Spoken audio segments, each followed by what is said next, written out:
Սաղմոսուդ, ով Տեր, մեր Տեր, ինչ վեհաշուք է քո անունը ամբողջ երկրի վրա, որ քո փառքը երկնքից վեր դրեցիր, երեխաների և կաթնակերների բերանով զորությունդ հաստատեցիր քո թշնամիների դեմ,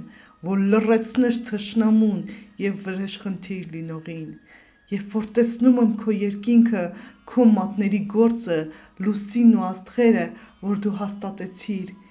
էլ ինչ է մարդը, որ դու հիշում ես նրան, և մարդու որդին, որ խնամք ես տանում նրա նկատմամբ։ Նրան մի քիչ ցածրացրիր երկնային էակներից, բայց փառքով ու պատվով պսակեցիր նրան։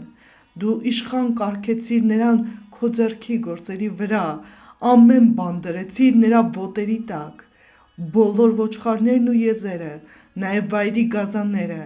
երկնքի թռչուններն ու ծովի ձկները, և ինչ որ անցնում է ծովի ճանապարհներով։ Ով Տեր, մեր Տեր, ինչ վեհաշուք է քո անունը ամբողջ երկրի վրա։